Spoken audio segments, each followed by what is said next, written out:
Bismillahirrahmanirrahim. Assalamualaikum warahmatullahi wabarakatuh. Selamat pagi anak-anak. Bagaimana kabarnya? Alhamdulillah, tetap semangat. Allahu Akbar, yes. Sebelum pelajaran pada pagi hari ini dimulai, alangkah baiknya kita berdoa sesuai dengan kepercayaan masing-masing. Berdoa dimulai.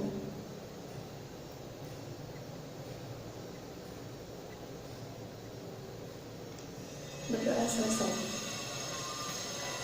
Pada pagi hari ini kita akan membahas materi tentang bahasa Indonesia.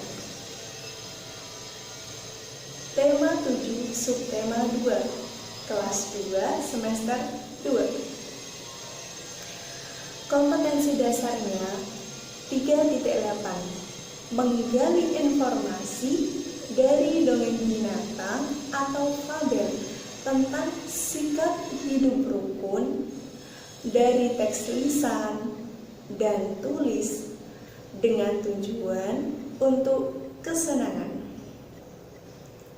Sedangkan untuk indikator pencapaian kompetensinya, yang pertama, tulisan tegak bersambung dalam cerita dengan memperhatikan penggunaan huruf kapital, serta mengenal tanda titik pada kalimat berita dan tanda tanya pada kalimat tanya. Yang kedua, menceritakan kembali teks dongeng. Selain itu juga menuliskan pengalaman yang berkaitan dengan cerita fabel yang menggambarkan tentang keselamatan diri di rumah dengan sikap hidup rukun yang telah dibaca secara tegak bersambung. Selanjutnya adalah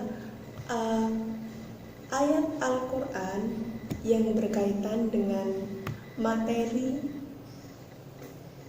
pada pagi hari ini, yaitu Quran surat An-Naml.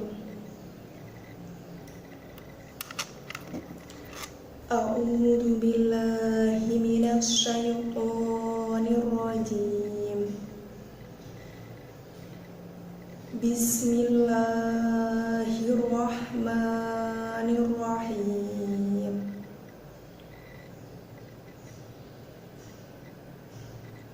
Tasin.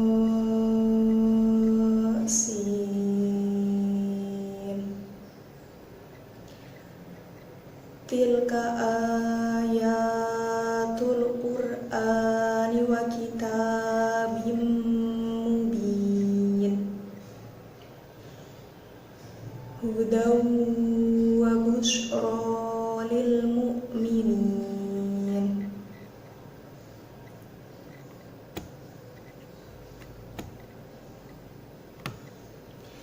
Alladzina yuqimunas sholata wa yu'tunaz zakah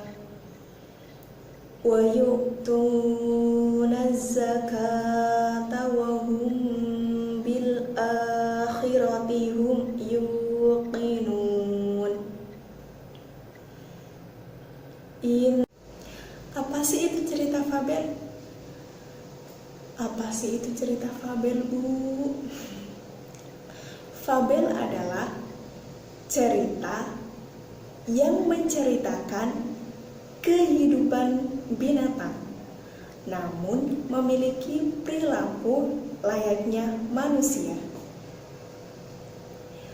Di dalam fabel, binatang yang diceritakan memiliki akal, tingkah laku, bahkan watak mirip manusia.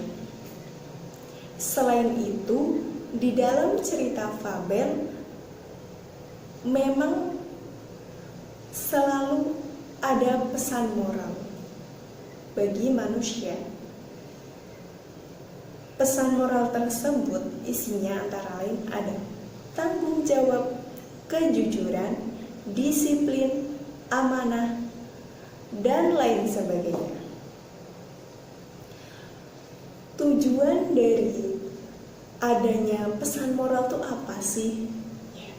Tujuan dari adanya pesan moral itu ditunjukkan untuk mengajarkan nilai kehidupan pada anak-anak yang berhubungan dengan sifat baik dan buruk manusia, namun dalam bentuk binatang.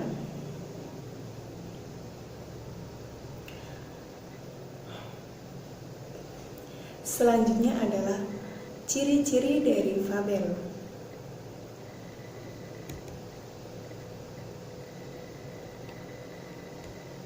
Ciri-ciri dari fabel. Setelah selesai kita memahami tentang pengertian dari fabel, terus tadi ada tujuan dalam fabel itu kan pasti mengandung pesan moral. Tujuan adanya pesan moral dari fabel itu apa sendiri? Tadi sudah kita pahami. Selanjutnya adalah ciri-ciri dari fabel. Yang pertama, tokoh utama dalam cerita menggunakan binatang. Yang kedua, memiliki penggambaran moral serta karakter mirip manusia. Yang ketiga, binatang dalam cerita bertingkah laku seperti manusia.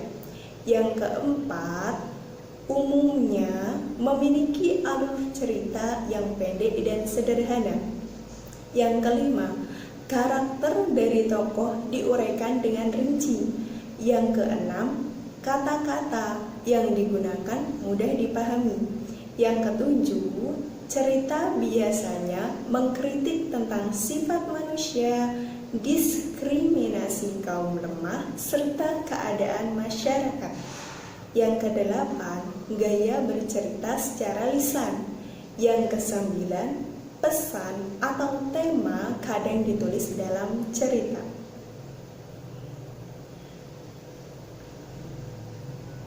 Lebih memahami tentang apa sih itu fabel, selanjutnya akan ditayangkan sebuah video tentang cerita, ya cerita fabel, jadi cerita tentang hewan-hewan. Selamat menyaksikan, semoga bermanfaat. Halo teman-teman, hari ini kita akan mendengarkan sebuah dongeng mengenai cerpelai dan bebek. Judulnya, Bebek Selalu Hidup Rukun. Sebelum kita mulai, jangan lupa subscribe dulu ya. Di sebuah hutan, hiduplah sekelompok bebek. Mereka hidup dengan sangat rukun. Mereka pergi bersama-sama sepanjang hari dengan mengikuti satu pemimpin.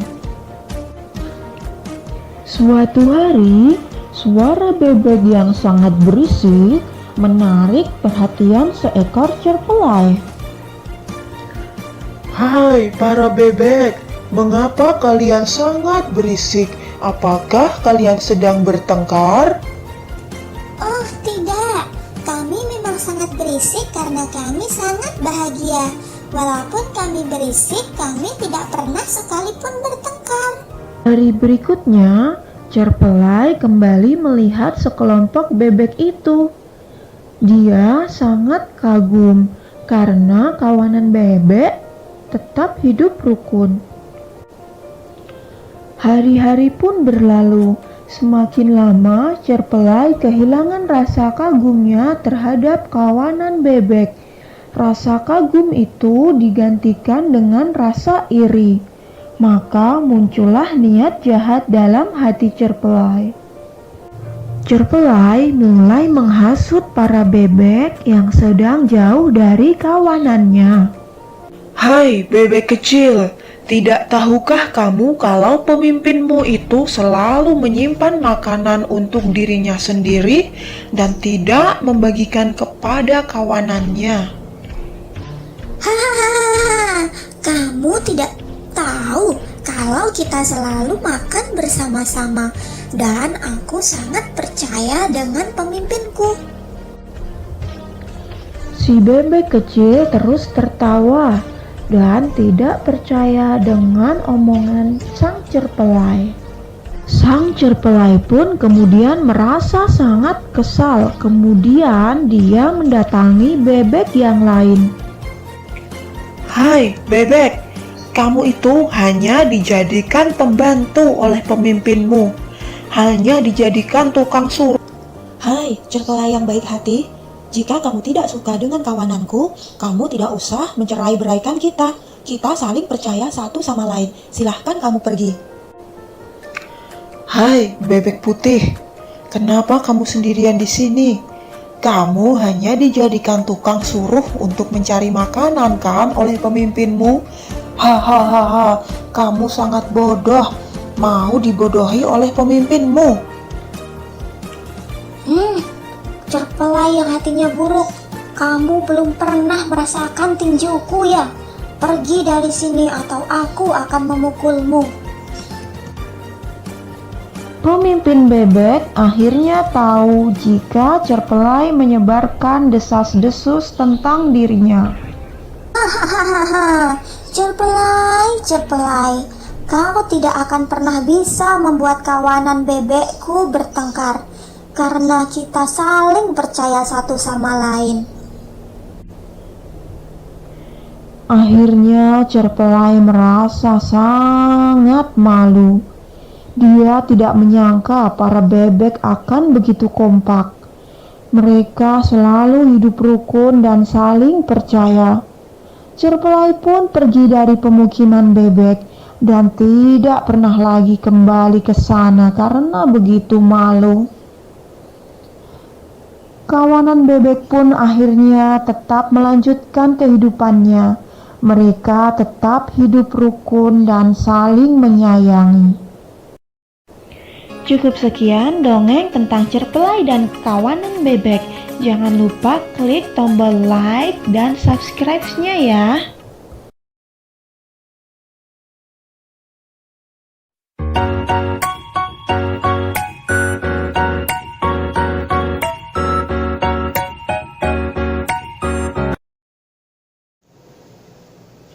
Diharapkan video tadi bisa menambah pemahaman adik-adik semua ya. Selain juga tadi ada tentang kalimat, bukan kalimat ya, ada tentang fabel, juga ada kalimat verba. Kalimat verba adalah kalimat yang memakai kata kerja pada pola predikatnya. Contohnya, kami menata ruangan kelas ini bersama-sama sehingga ruangan ini terlihat rapi dan bersih. Mana kalimat verbanya? Kalimat verbanya terletak pada kata menata. Kenapa terletak pada kata menata? Karena kata menata itu sendiri adalah predikat. Predikat berupa kata kerja.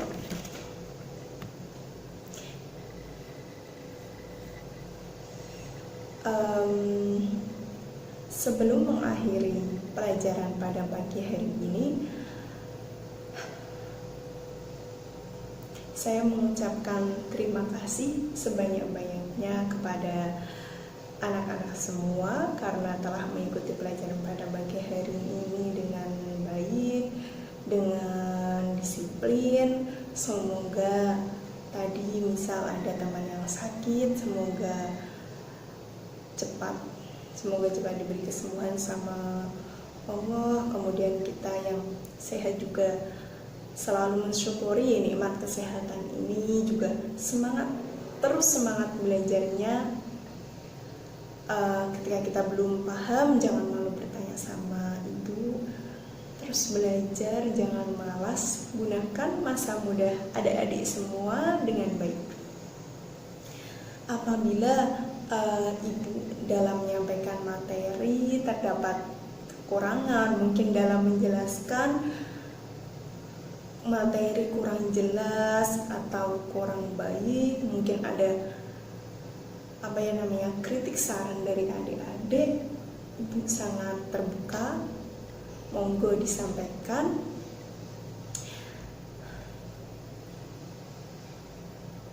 Semoga materi pada pagi hari ini bermanfaat buat adik-adik juga, buat ibu juga. Kita di sini belajar bersama-sama, semangat terus pokoknya ya. Wabila taufiq wal hidayah waridho wal inayah. Sebelum diakhiri, alangkah baiknya kita berdoa terlebih dahulu. Bismillahirrahmanirrahim. Raditu billahi rabba wa bil islami dina wa bi muhammadin nabiyyan wa rasula. Rabbi zidni ilman nafi'a warzuqni fahman wasi'a. Rabbi israh li sadri wa yassir li amri wahlul 'uqdatam min lisani yafqahu qawli. Amin ya rabbal alamin. Wabila sampai berjumpa besok hari. Semoga adik-adik semua selalu diberi kesehatan oleh Allah Subhanahu wa taala. Akhirul kalam, wabila taufiq wal hidayah waridho wal inayah. Wassalamualaikum warahmatullahi wabarakatuh.